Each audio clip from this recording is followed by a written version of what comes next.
All right, here we go. So we're looking at the seventh reading. This is the death of Mithridates. It happens to come from Book 6, Chapter 12, if you're looking for the original. We've been talking about Mithridates now for a little while, so we gotta put him to bed a little bit.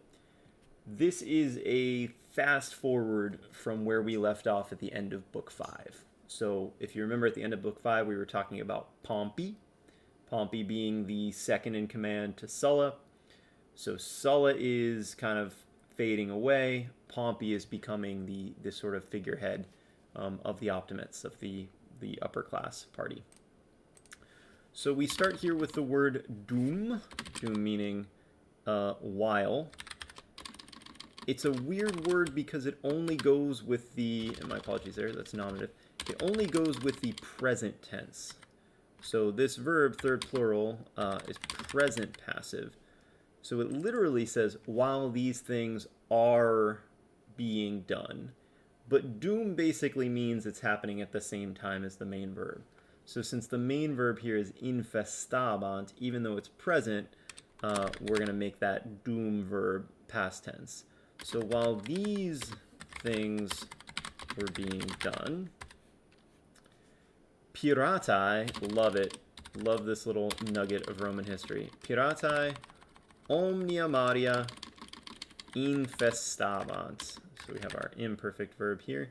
So while these things were happening, whatever wars they were mentioning in the previous chapter, while these things were being done, pirates infestabant, infestare, they were infesting, right? They were, pirates were, we'll go with infesting. Were infesting all the seas, right? They were infesting the Mediterranean. And then we have that little adverb, ita, right? They were infesting the, all the seas, we might say, like, so much, right? They were infesting the seas so much, to such an extent. They were so badly messing up the seas. And then we have an ut here. So we're looking at a result clause. Okay. How do I know it's a result clause? Right. I'm looking at the ita word. Right. That's my, that's my key. So they were infesting all the seas so much that Romanis could be dative, could be ablative. Victoribus could be dative, could be ablative. Toto orbes definitely ablative. Sola navigatio tuta non esset. It's all going to come down to this word tuta here. Tuta means safe. So if you think in English, it was safe for someone. So we've got dative here. We have an ablative in the middle. And then we have a dative. And if Johnny were here, he would mention a particular thing happening here that we call chiasmus. Right? We have a dative on either side. We have two ablatives in the middle.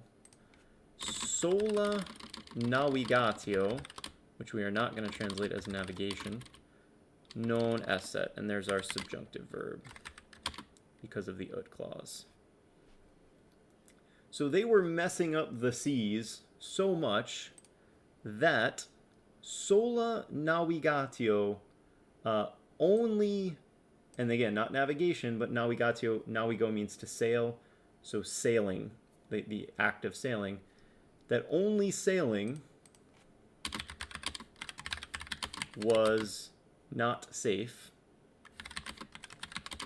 for the Romans. And the Romans are described as the Romanis victoribus, for the Romans who were victors, toto orbe, victors in the whole world. So kind of unpacking that a little bit, okay? The pirates were so infesting the seas that sailing alone was not safe for the Romans who had basically conquered the whole world. So the idea here is the Romans could go anywhere they wanted to on land. They basically owned the entire area. but it was sailing. It was trying to get from point A to point B by boat in the Mediterranean, was not safe for them because of these pirates. Quare, which we've seen, I think it's just an adverb here, because of this, on account of this. Id bellum, nio Pompeo, so another dative here, we'll see why in just a second, decretum est, so there's our verb, perfect passive. So quare, for this reason. Id bellum, id comes to kind of mean like the or a. It kind of just becomes the article. So for this reason, a war, decretum est, a war was decreed for Pompey, or Gnaeus Pompeius. Now, what does that mean if a war is decreed for you? It means that the legal authority to wage war was given to him. So a war was given to Pompey. Yeah, decreed for Pompey. You guys know what a decree is. Now, even though we have this period here, we kind of go into a relative clause. A war which intra paucos menses, within paucos menses, which within a few months, ingenti in the ablative, felicitate in the ablative, celeritate in the ablative, confecit, and there's our verb. Which within a few months he finished, and now we have these three ablatives, ingenti, et felicitate, et celeritate, which he finished with huge success for felicitas. Felicitas literally means like luck, but the idea here is that it turned out the way he wanted it to. With huge success and celeritate, speed. So think about what those ablatives would be called for you grammar-y people, right? He finished the war with speed. He finished it with success. We would call that manner, right? So because of this, a war was given to Pompey, which within a few months, confecit, he completed, ingenti felicitate, with huge success, et celeritate, with huge success, with huge speed. So you're kind of using this ingenti twice, with huge success and with huge speed. Right? He finished it quickly and efficiently. Turned out well for him. Mox soon ei delatum etiam bellum, soon for him, delatum, which is basically the same as decretum, kind of means exactly the same thing. So we have a delatum est, right? There's really no est there, but was given to him also a war contra, which is a preposition, it takes the accusative, contra regem Mithridatem et Tigeranem. So soon, for him was given also war. Bad translation. So soon, etiam bellum, we might think of this as like another war. Again, a war, and another one, and another one. Soon a war was also given to him, meaning Pompey, against the king Mithridates and Tigeranes, who's another sort of Parthian Eastern king. So he's going to get another war, and this war he's going to get to take on Mithridates again. So if you remember the last time we saw Mithridates, he and Sulla had basically made a peace with one another. That way Sulla could return to Rome without having to worry about Mithridates' back. A little time has gone by, And now Mithridates is getting a little, you know, getting a little uppity, and the Romans decide they're going to send now Pompey to go and deal with him. Quo suscepto, so we're starting our sentence with two ablatives, which we should know at this point is a, ablative absolute potential, especially when you have a participle here like suscepto. Mithridatem in the accusative. In Armenia minore, big old ablative here. Nocturno proelio. A nocturno proelio would be a nighttime battle, and it's in the ablative case. And then we get our verb here, which is, as all verbs seem to be in this story, third singular perfect. Quo suscepto, with this thing having been taken on, suscipio is to literally to undertake, I think would be a good translation. So the thing that's been taken on is the war. So we might say after the war was taken on. Yeah, after the war was taken on. Mithridatem is our accusative, so not a good place to start our translation. We don't have a new nominative, so we're going to assume it's he, meaning Pompey. Vicit, he defeated Mithridates, our accusative, in Armenia Minor. Nocturno proelio, he defeated him in a nighttime battle, which is actually pretty rare. You don't normally fight at night. He defeated him in a nocturnal battle, in a nighttime battle. Castra diripuit. Now, castra could be nominative or it could be accusative, but here it's a plural word, so it has to be accusative. Diripuit. De ripio, de and ripio, rapio. He basically like plundered. Is that a good word for deripio? Let's see. You know I always go to my dictionary. Deripio. Yeah, to tear apart. Yeah, to plunder. Oh, there it is, plunder. Hey. I'm going with plunder, because I like to think that they ripped it apart and stole stuff. So we're going to go with that. He plundered their camp. We going with it. And of course, this is Pompey now. So after he takes on this war that's been given to him, he defeats Mithridates in Armenia in a nighttime battle. He tears apart their camp. Quadraginta milia eius occidit. So now we have 40, quadraginta, 40 milia, so 40,000 eius of his occidit. Third singular perfect.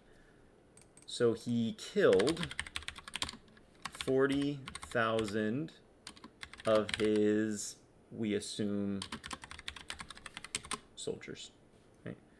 Especially in this military context, right? He killed 40,000 of his soldiers. So he, Pompey, killed 40,000 of his soldiers, his being Mithridates. Here we go. Here comes the bragging. Viginti tantum, 20 alone, de exercitu suo, from his own army, perdidit. And perdo here is the other meaning of perdo, which means to lose. And that's the same as in Spanish, I believe. Perdidit, so third singular, perfect. He lost. Viginti tantum, only 20.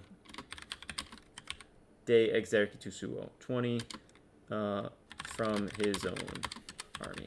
So he killed 40,000 of Mithridates' men. He only lost 20 of his own, and et duos centuriones. He lost 20 from his own army and 2 centurions. Centurions being a pretty high-ranking member of your military. So he lost 2 high-ranking soldiers and then probably 20, infantrymen. Which is not bad. You've knocked out 40,000 of his, and you've only lost 22 of your own men. This feels like a little bit of embellishment happening right now. We get into the second half here, Mithridates. We get a nice breather of a sentence. Cum uxore fugit. That's third singular. That is perfect. Fugio, fugere, fugi. Et duobus cometibus. So grammatically speaking, we take a deep breath. Subject, verbed. Right? Mithridates fugit, fled, cum uxore, with his wife, et duobus cometibus. And two, your comites are like your, for most people that would be your allies. But I think for a king, it's like, not servants, like attendants, I think you would call them, with his wife, and two attendants, body men, people that would always be with him. So Mithridates is defeated in this nighttime battle. He gets away with his wife and two of his, right-hand men, we might say. So simple sentence there. You need to use the cum with uxore and the cum with duobus cometibus. So you might expect the fugit here to go at the end of the sentence. He puts it in the middle. No big deal. Neque multo post. So we have an adverb here, and then I guess you could consider all of this basically adverbial.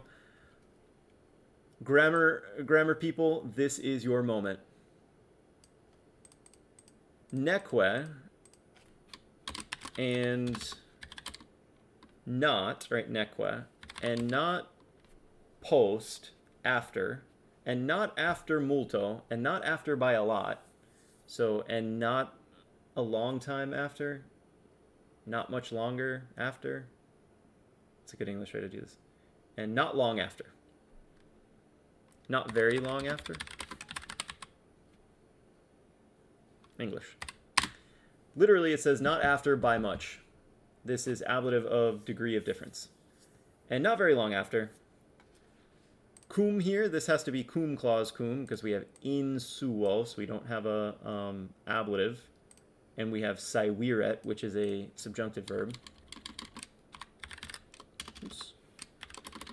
In suos, and then saiwio, love this verb.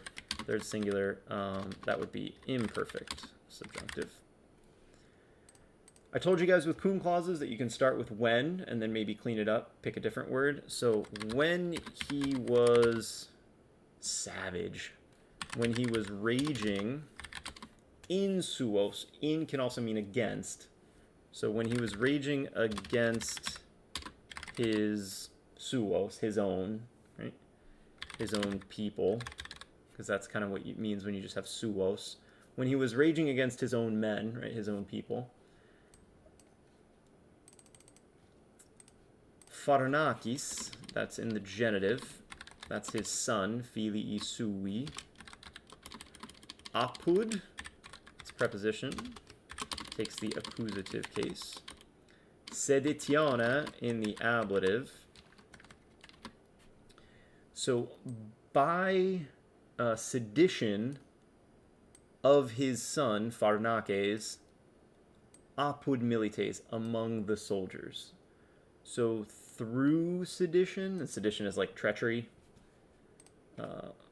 through the treachery of his son Pharnakes, I believe is the nominative, among the soldiers.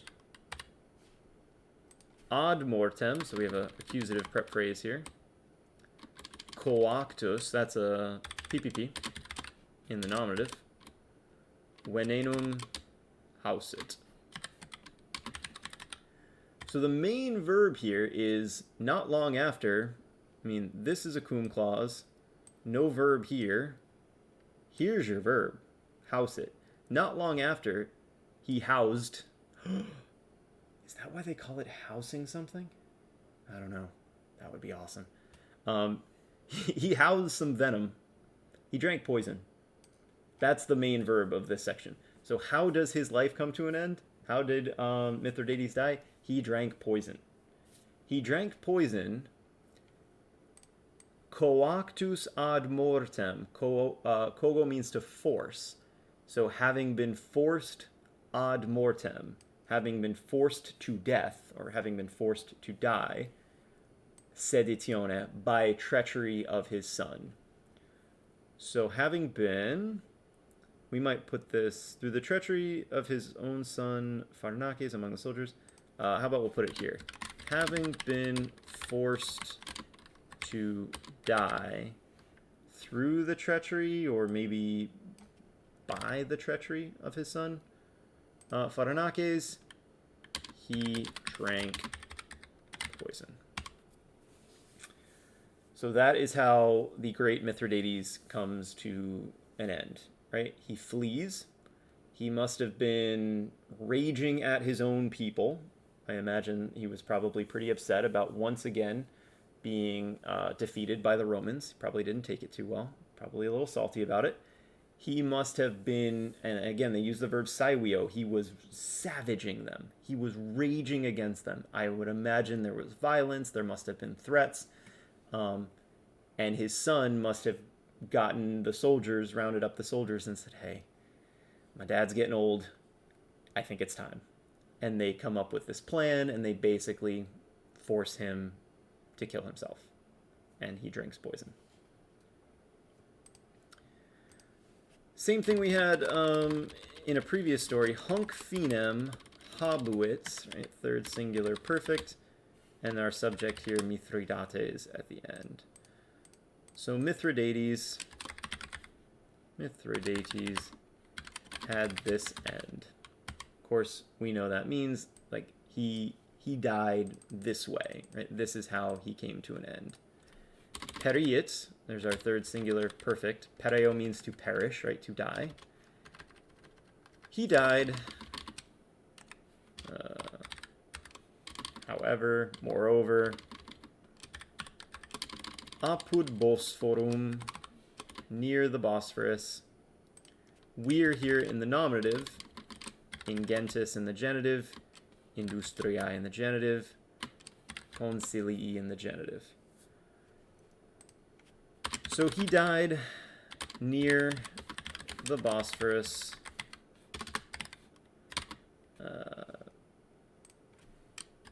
Moreover, autem's like yam. It's just one of those words that doesn't really matter.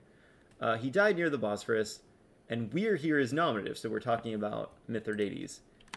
A man of huge, vast skill and concilium here. I know you guys are taught plan or advice, but the idea is he has the ability to make plans. So cunning kind of sounds too negative, right? He died a man of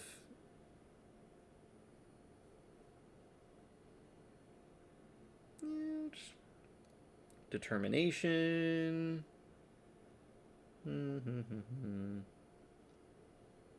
Wisdom, judgment. Let's go with judgment. He died a man of vast skill and judgment, right? So he died as kind of a giant, right? He was obviously he was an incredibly skilled military guy. He lasted that long against the Romans. And of course, you always want to glorify these big enemies that you defeat, because then it makes you seem even better. If you said, oh, Mithridates was a puny little man with a puny little army, and then you go about bragging that you defeated him, it doesn't mean as much. So you always kind of glorify your enemies. So Mithridates, a man of great skill, of great judgment. Regnawitz, third singular perfect, there we go. Anis sexaginta, he uses anis, which is technically ablative, but we're more used to seeing this in the accusative case. He reigned, ani sexaginta, for 60 years. So clearly at some point, accusative duration of time and ablative kind of overlapped a bit. So he ruled for 60 years. We have another verb here, third singular perfect, weeksit, which is from vivo. That's the past tense of vivo. Septuaginta duobus. he lived Septuaginta 70 duobus 2. So he reigned for 60 years. He lived for 72, which tells you that he took power when he was 12, which is just crazy to think about.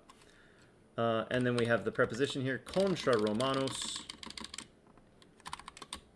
bellum habuit. He had war contra Romanos, against the Romans, annis quadraginta. And one last frame of time here. So he reigned for 60 years, he lived for 72, and he had war against the Romans, annis quadraginta, for 40 years. So what a life. 72 years old, pretty old in the ancient world, 60 of which he was the king of Pontus. It's pretty crazy. And 40 years of his life he spent warring against the Romans. That's a big chunk of your time, right? So I will cut it there. I know this was a lot of text, and I am starting to move a little bit faster for you guys, so feel free to, go back and rewatch or pause or come to office hours if you have questions, and we can go over anything. All right, guys. I'll see you on Friday.